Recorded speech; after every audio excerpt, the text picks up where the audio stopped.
¿Sabías que algunos reyes medievales se bañaban solo 3 veces al año? Esto puede parecer extraño hoy en día, pero en aquella época, el lujo y el poder no significaban exactamente comodidad o higiene. La vida de un rey en la Edad Media estaba llena de rituales, obligaciones y desafíos, muy diferentes de lo que muchos imaginan. Detrás de los muros de los grandes castillos había una rutina pesada, rodeada de decisiones políticas, estrategias militares y peligros constantes. Y sí, a pesar de vivir en tronos dorados, muchos reyes tenían poco tiempo para el descanso o el placer personal. ¿Quieres descubrir cómo era, de verdad, la vida de un rey medieval? Bienvenido al canal Secretos de la Vida Medieval. Aquí te sumergirás en los bastidores de la historia, conociendo curiosidades sorprendentes sobre la vida en la Edad Media. Si te gusta la historia, los castillos, los caballeros y los secretos del pasado, aprovecha para suscribirte al canal y activar las notificaciones. Tenemos contenidos ricos, bien investigados y con un lenguaje accesible para todo público. Nuestra misión es hacer de la historia algo vivo, interesante y lleno de descubrimientos. Ahora, prepárate para viajar en el tiempo con nosotros. Vamos a comenzar el viaje entendiendo cómo era el día a día de un rey medieval. Desde el momento en que despertaba hasta el instante en que se retiraba, cada minuto estaba guiado por obligaciones. La posición de rey estaba rodeada de privilegios, pero también de peligros. Tenía que mantener el equilibrio entre la nobleza, el pueblo, los aliados y los enemigos. Era una verdadera danza de poder, donde cualquier paso en falso podía ser fatal. En este video vamos a revelar todos los detalles de esta rutina intensa y llena de simbolismos. Verás que gobernar un reino iba mucho más allá de sentarse en el trono. Había que lidiar con la política, la guerra, la religión e incluso con la propia familia, todo con extrema cautela. Cada reunión, cada banquete e incluso cada prenda que usaba el rey tenía un significado. Nada era casual, y en tiempos de inestabilidad, el rey tenía que mostrar fuerza todo el tiempo, aunque estuviera exhausto o enfermo. La imagen del rey era lo que mantenía unido al reino. A lo largo del video vamos a explorar diferentes aspectos de la vida real en la corte. Los consejos de guerra, las ceremonias religiosas, los matrimonios por alianza y las estrategias para mantener el poder. Acompaña cada detalle, porque muchas de estas historias no aparecen en los libros tradicionales. Ahora que ya sabes qué esperar, comencemos nuestro viaje por el fascinante mundo de la monarquía medieval. El comienzo del Día de un Rey. El Día de un Rey en la era medieval comenzaba mucho antes del amanecer para la mayoría de las personas.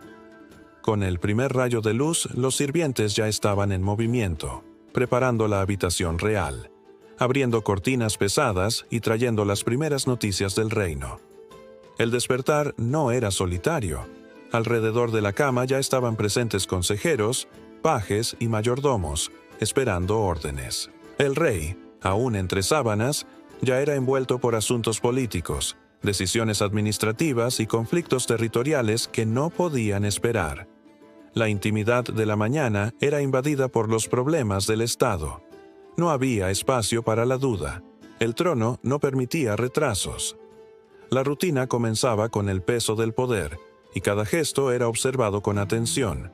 Poco después de levantarse, el monarca pasaba por un meticuloso ritual de vestimenta.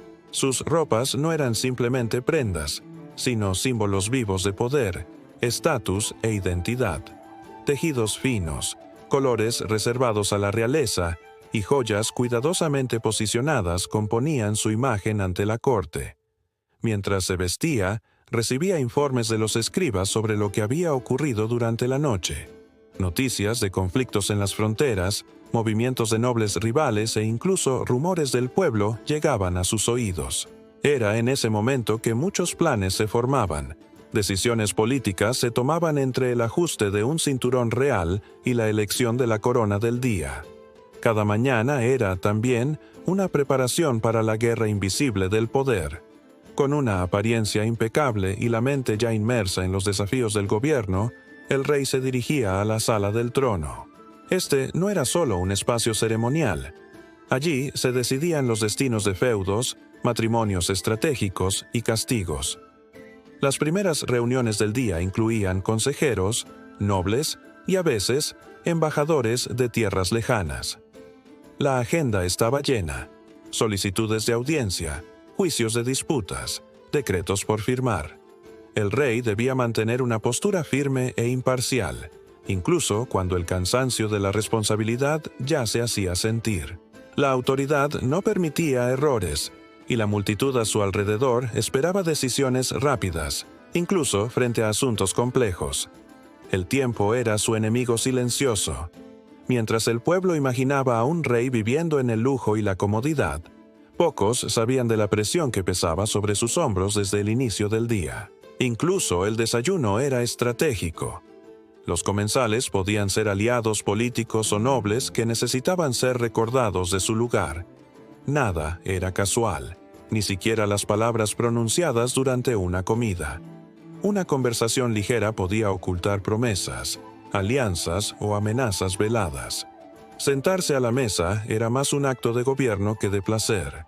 La comida era abundante, pero el apetito, muchas veces, era apagado por la ansiedad de los compromisos siguientes. Después de las primeras reuniones, el rey aún enfrentaba otras tareas. Las cacerías, aunque recreativas, también servían como muestra de fuerza.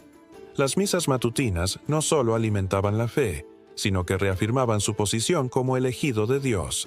Todo era planeado para mantener la imagen de autoridad, sabiduría y dominio. Pero, detrás de los ojos atentos y la voz firme, había un hombre en constante estado de alerta. El menor error podía ser usado en su contra.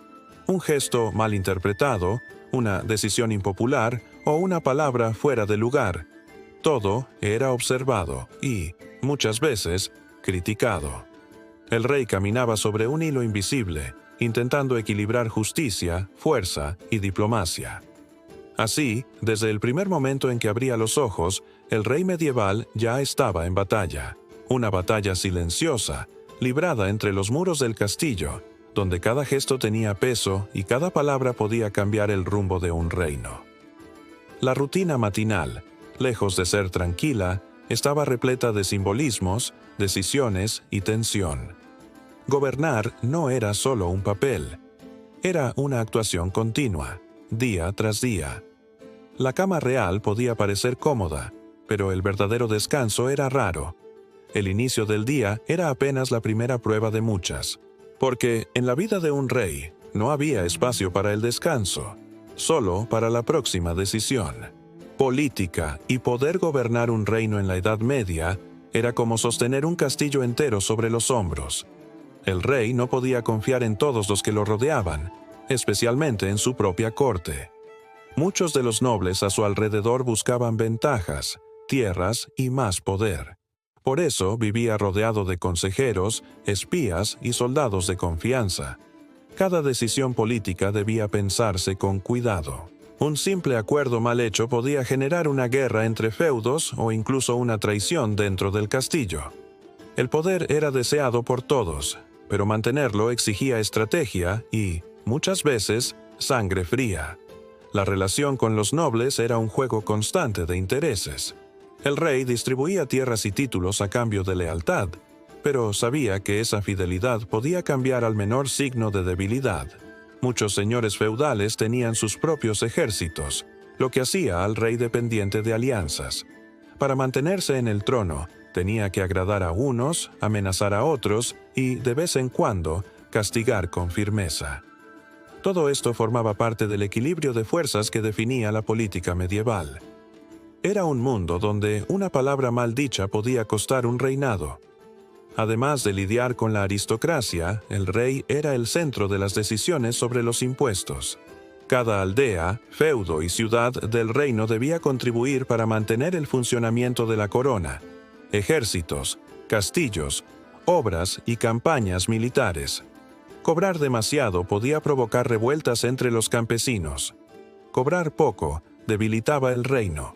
Para eso, el rey contaba con un ejército de recaudadores y contadores y siempre evaluaba con atención las riquezas producidas en cada región. La política económica era esencial para mantener el poder, y muchos reyes se enriquecieron o cayeron por causa de ella. En tiempos de crisis, como hambrunas o pestes, la presión sobre el trono se intensificaba. El pueblo esperaba que el rey resolviera todo, incluso cuando los recursos eran escasos. En ese momento, la habilidad para comunicarse, hacer acuerdos y mantener el orden era vital. Algunos reyes usaban la fe como herramienta, promovían procesiones, hacían donaciones a la iglesia o invocaban la voluntad divina para justificar sus decisiones. Otros optaban por medidas más duras, usando la fuerza para silenciar a los descontentos. Pero en ambos casos, el rey siempre cargaba con la responsabilidad de mantener el reino en pie. El Consejo Real era otra pieza clave del poder. Formado por obispos, señores y estudiosos, este grupo ayudaba al rey a decidir el rumbo del reino. Pero no te engañes, muchos consejeros tenían sus propios intereses. Era común que se presentaran ideas en secreto, que se formaran alianzas en los pasillos y que intrigas silenciosas se esparcieran por las salas del castillo. El rey que no supiera escuchar, desconfiar y filtrar consejos estaba condenado a caer. Por eso, solo los más astutos sobrevivían en este juego de palabras e influencia. Al fin y al cabo, el trono era más que un asiento dorado. Era una posición solitaria, pesada y llena de trampas. El rey era, al mismo tiempo, líder, juez, diplomático y guerrero. Necesitaba estar un paso adelante de todos, prever amenazas y mantener el control sobre una red de poder frágil. La política medieval no se hacía con discursos y promesas, sino con alianzas, miedo y fuerza. Y para seguir en la cima, el rey tenía que jugar ese juego todos los días, sin descanso, porque en el mundo medieval, incluso la corona podía ser arrancada en cualquier momento. Guerras y estrategias. La guerra era una constante en la vida de un rey medieval. Casi nunca había una paz duradera. Siempre existían disputas por tierras, poder, fronteras u honor. Muchos reinos estaban rodeados de enemigos, y hasta los aliados de hoy podían convertirse en adversarios mañana. El rey necesitaba estar siempre preparado para defender su territorio o conquistar nuevos. Los conflictos no eran solo militares, sino también políticos y estratégicos. Una victoria en el campo de batalla podía garantizar años de estabilidad, o iniciar una nueva guerra aún más sangrienta. Cuando llegaba la hora de la guerra, todo el reino se movilizaba. Los campesinos dejaban sus herramientas para convertirse en soldados. Los nobles reunían a sus vasallos y el rey convocaba a sus generales. Algunos monarcas insistían en liderar el ejército personalmente, montando a caballo, empuñando espadas y luchando junto a sus hombres. Eso generaba respeto y fortalecía su imagen de autoridad. Otros preferían comandar a distancia, utilizando mapas, espías y mensajeros para controlar los movimientos en el campo de batalla. En cualquier caso, la responsabilidad final siempre recaía sobre el rey. Los castillos también desempeñaban un papel esencial en las estrategias de guerra. Construidos en lugares elevados, con muros gruesos y torres de vigilancia, eran tanto una defensa como un símbolo de poder. El rey utilizaba estas fortalezas para proteger regiones importantes y mantener el control sobre las rutas comerciales y militares. Cuando un castillo caía en manos del enemigo, era un golpe terrible para la moral y la seguridad del reino. Por eso, cada piedra, cada muralla, cada puente levadizo tenía un valor estratégico. Y el rey, con su visión amplia del territorio, decidía dónde atacar o defender. El arte de la guerra requería más que fuerza, requería inteligencia. Un rey exitoso era aquel que sabía usar la información a su favor. Los espías tenían un papel importante en este juego. Traían detalles sobre el enemigo, rutas, clima e incluso posibles traiciones dentro del propio reino. El rey debía interpretar todo con rapidez y sangre fría. Muchas batallas se ganaron no por el tamaño del ejército, sino por un plan bien ejecutado. La anticipación era la clave. Como en una partida de ajedrez, el rey movía sus piezas con precisión, siempre pensando un paso adelante. Y no todas las guerras se libraban con espadas. Algunas se ganaban a través de alianzas, matrimonios y tratados. Un rey que unía a su hijo con la hija de un rival podía evitar conflictos durante décadas. En otros casos, una alianza mal pensada resultaba en traición y derramamiento de sangre. La diplomacia era un arma silenciosa, pero poderosa. El rey necesitaba dominar tanto las tácticas del campo de batalla como los códigos de la corte. Un error en cualquier frente, político o militar, podía echarlo todo a perder. Ser rey, al fin y al cabo, era luchar con la mente y con la espada. Incluso en tiempos de paz, la guerra estaba presente en los pensamientos del rey. Reforzaba los muros, entrenaba a sus caballeros y mantenía sus arsenales abastecidos. Sabía que, tarde o temprano, el conflicto llegaría. Y cuando llegara, debía estar listo para proteger a su pueblo, su corona y su legado. En el mundo medieval, la paz era solo el intervalo entre dos guerras, y el verdadero rey era aquel que lograba atravesar esas tormentas sin perder el trono, ni la cabeza. Lujo y vida en el castillo. La vida dentro de los muros del castillo parecía un cuento de hadas, pero cada detalle estaba cuidadosamente planeado para impresionar. Los banquetes no servían solo para alimentar, eran espectáculos de poder. Los invitados, muchas veces nobles de otras regiones, eran recibidos con platos exóticos, vino en abundancia y música en vivo. La intención era clara: mostrar la fuerza y la riqueza del reino. Nada era casual. El tamaño de las mesas, la cantidad de sirvientes, incluso la forma en que el rey se sentaba, eran símbolos de autoridad y dominio. Las vestimentas del rey y de la corte eran otro elemento fundamental de esta puesta en escena. Telas traídas de tierras lejanas, bordadas con hilos de oro y piedras preciosas, demostraban no solo riqueza, sino también el alcance político del monarca. Colores como el púrpura y el dorado estaban reservados para la realeza, y usarlos era una declaración visual de soberanía. Incluso los zapatos, los anillos y los mantos tenían significados ocultos. Al entrar en un salón del castillo, nadie dudaba de quién mandaba allí. Era un teatro de símbolos, donde cada pieza tenía su papel en el juego del poder. Los salones ornamentados, con tapices gigantescos y muebles tallados a mano, funcionaban como verdaderos escenarios políticos. En estas salas se realizaban reuniones, juicios y bodas reales. Las paredes contaban historias, con escenas bordadas de victorias, linajes y hechos históricos. Todo para recordar a los visitantes y al pueblo que aquel castillo era el corazón del reino. Incluso en tiempos difíciles, el rey mantenía ese lujo aparente. Al fin y al cabo, mostrar debilidad podía ser más peligroso que una guerra. La apariencia era un arma silenciosa, pero poderosa. Pero no todo era brillo. Detrás de la opulencia existían reglas estrictas y protocolos. Cada gesto, palabra y movimiento dentro del castillo seguía un orden establecido. El rey comía antes que los demás, hablaba al final y rara vez era contradicho. Sirvientes limpiaban los pasillos cada hora y cocineros preparaban comidas que el monarca tal vez ni siquiera probara.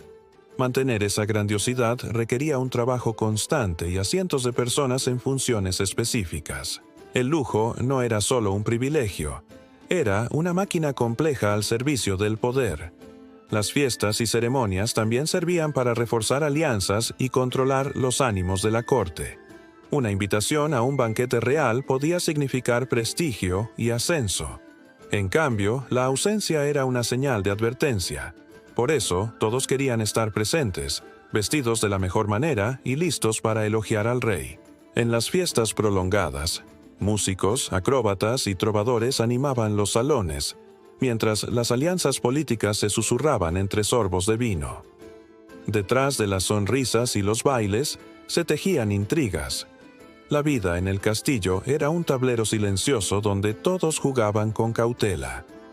Incluso rodeado de lujo, el rey rara vez se relajaba. Cada visita recibida, cada regalo ofrecido o plato servido llevaba un mensaje. Él sabía que era observado en todo momento, tanto por aliados como por rivales. Su imagen debía ser impecable, imponente, justa y poderosa. En el castillo, el lujo era mucho más que comodidad. Era una herramienta política. Y en el mundo medieval, donde el poder podía ser desafiado en cualquier instante, hasta el brillo de una corona tenía un propósito bien calculado.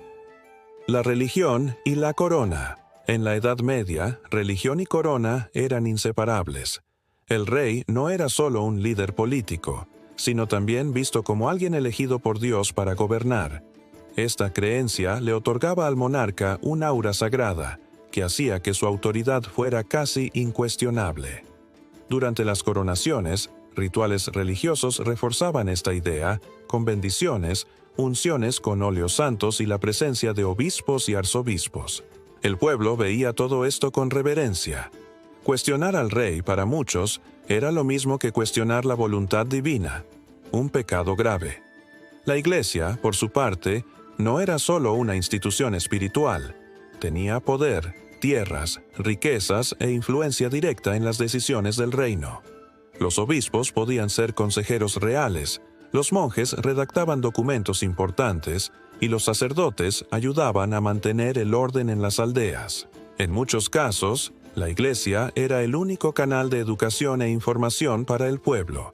El rey necesitaba mantener buenas relaciones con el clero, pues una palabra desde el altar podía fortalecer su posición o destruirla completamente. La religión era una aliada valiosa, pero también exigente. El rey también usaba la fe como herramienta de control social. Incentivaba a sermones que defendían la obediencia a los señores y el respeto al orden establecido. En tiempos de crisis, la religión ofrecía respuestas que calmaban al pueblo, como la idea de que el sufrimiento terrenal era una prueba para la vida eterna. Así, el rey mantenía el dominio no solo con la espada, sino también con las palabras que salían de los púlpitos.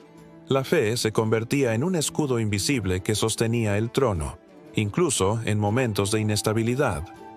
Por otro lado, la relación entre el rey y la Iglesia no siempre era pacífica. Disputas por tierras, impuestos o autoridad podían generar tensiones serias. Algunos papas excomulgaron a reyes, otros reyes destituyeron a obispos. La línea entre lo sagrado y lo político era fina y peligrosa. Un rey que desafiaba a la Iglesia podía perder el apoyo del pueblo y volverse vulnerable a rebeliones. Por eso, cada decisión implicaba un equilibrio delicado. Mantener el favor de la fe era tan importante como ganar una guerra. Las construcciones religiosas también servían como símbolo del poder real. Los reyes financiaban grandes catedrales y monasterios, no solo por devoción, sino para dejar su huella. Estos templos mostraban al pueblo que el rey era piadoso, generoso y cercano a Dios. Muchas de estas iglesias aún existen hoy, como monumentos no solo a la fe, sino también a la estrategia de los antiguos monarcas. Cuanto más alta era la torre de una catedral, más larga era la sombra que el rey proyectaba sobre el reino. Era un juego de símbolos, visible en piedra y oro. Al final, la religión era más que una creencia, era una alianza. El rey protegía a la Iglesia con sus tropas y su autoridad. A cambio, recibía legitimidad, apoyo moral e influencia sobre el pueblo. Esta simbiosis moldeó siglos de historia europea. En medio de guerras, traiciones y festejos, siempre había una cruz en el centro del poder, y el verdadero rey medieval lo sabía. Sin la bendición divina, su trono no era más que una simple silla de madera. Vida personal y misterios. Detrás de las armaduras relucientes y los salones imponentes, existía un lado poco conocido de la vida de un rey medieval: la soledad. Aun rodeado de sirvientes y consejeros, rara vez se sentía realmente libre. Cada gesto era vigilado, cada palabra medida. Incluso en los momentos de descanso, el rey era observado por ojos atentos. Sus aposentos privados, aunque lujosos, no garantizaban privacidad. Cualquier desliz, cualquier rumor, podía convertirse en un arma en manos equivocadas. La vida íntima era una pieza frágil en un juego peligroso. Los matrimonios, por ejemplo, rara vez incluían amor. Las uniones reales eran acuerdos políticos entre reinos, familias nobles o aliados militares. Desde joven, el rey ya sabía con quién debía casarse y por qué. La reina, muchas veces una desconocida, se convertía en compañera por conveniencia. Si nacía el amor, era por casualidad. Las verdaderas pasiones, cuando existían, ocurrían en secreto. Pero incluso eso era arriesgado. Un romance mal oculto podía generar escándalos, disputas e incluso guerras. Amar, para un rey, era un lujo peligroso. La paternidad también se vivía bajo el peso de la responsabilidad. Los hijos no eran solo herederos, sino piezas valiosas en el tablero político. Desde pequeños eran prometidos en matrimonio o enviados a ser educados por otras familias nobles. El rey, muchas veces, veía a sus hijos más como sucesores que como niños. Mostrar debilidad o demasiado apego podía interpretarse como un signo de vulnerabilidad. Incluso los lazos familiares estaban controlados por estrategias. Ser padre, en ese mundo, significaba preparar al siguiente para cargar con el mismo peso. Cartas escritas a mano revelan mucho sobre la mente de los reyes. Muchas de estas correspondencias, conservadas hasta hoy, muestran a reyes preocupados, solitarios o incluso arrepentidos. Confiaban a monjes, confesores o amigos secretos sus dudas, miedos y frustraciones. En palabras escondidas, dejaban rastros de su humanidad. No todos los reyes eran fríos o crueles. Algunos solo deseaban paz, otros cargaban culpas por guerras o decisiones difíciles. En esas líneas, descubrimos que detrás de la corona había un hombre, vulnerable como cualquier otro. La traición era una sombra constante. El rey podía confiar en pocos y aún así los miraba con cautela. Consejeros, generales, miembros de la corte, todos podían tener ambiciones ocultas. Veneno, conspiraciones, puñaladas por la espalda. Todo eso formaba parte de la realidad del trono. Era común que los reyes pusieran a prueba la lealtad de sus sirvientes, cambiando cargos, alejando sospechosos o utilizando informantes. Algunos llegaron a vivir rodeados de guardias incluso por la noche. La paz era rara, y la confianza aún más. Muchos reyes creían en señales, presagios y astrología. Antes de grandes decisiones consultaban monjes, profetas u observaban el cielo en busca de respuestas. Los sueños se interpretaban, los ruidos eran vistos como alertas divinas. La superstición caminaba de la mano con el poder. Algunos usaban talismanes, otros tenían rituales secretos antes de dormir. La presión de gobernar llevaba a muchos a buscar consuelo en creencias místicas. Al fin y al cabo, cuando la vida está hecha de riesgos constantes, hasta los reyes buscan algo más grande que los guíe. Los jardines privados de los castillos eran de los pocos lugares donde el rey podía respirar con cierta tranquilidad. Allí, entre fuentes y árboles esculpidos, reflexionaba, caminaba o conversaba con personas de confianza. Algunos escribían poesía, otros simplemente observaban el silencio. Esos momentos simples eran valiosos. En ellos, el rey dejaba de ser figura pública y volvía a ser solo un hombre en busca de paz. Pero incluso en esos refugios, no se descartaba la presencia de espías o sirvientes disfrazados. Hasta el silencio podía ocultar peligros. Al final, ser rey era un privilegio pesado. La corona brillaba, pero hería. Detrás de las grandes decisiones, había dudas, dolores y miedos que pocos conocían. El castillo era tanto un palacio como una prisión, y cuanto más alto el trono, mayor la soledad.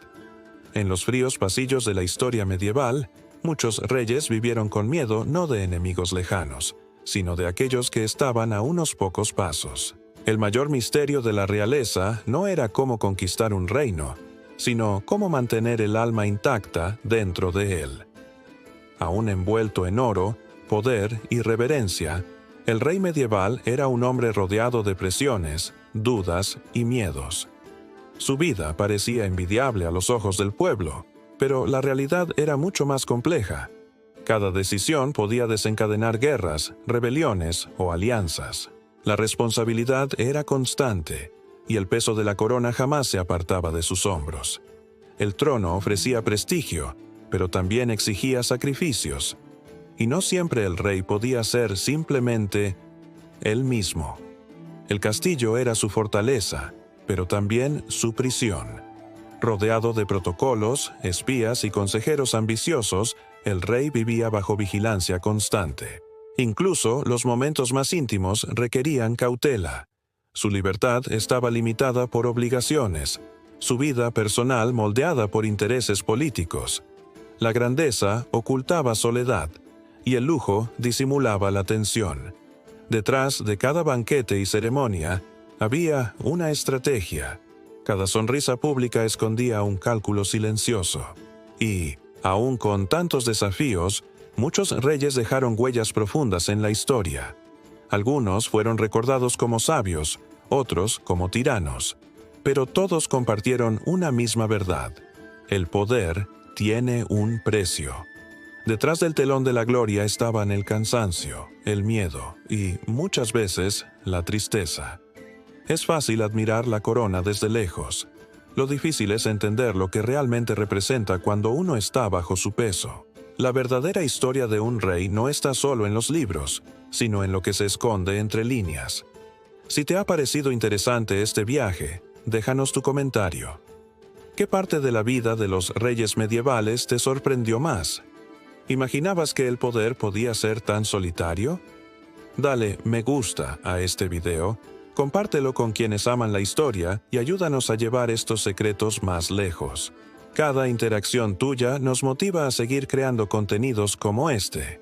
Tu apoyo es fundamental para el crecimiento del canal. Y por supuesto, si aún no estás suscrito, este es el momento. Suscríbete al canal Secretos de la Vida Medieval. Activa la campanita para no perderte nuestros próximos episodios y acompáñanos en nuevos viajes por la historia. Porque entender el pasado nos ayuda a reflexionar sobre el presente. Y, a veces, incluso a replantear lo que llamamos poder. Gracias por vernos, y hasta el próximo video.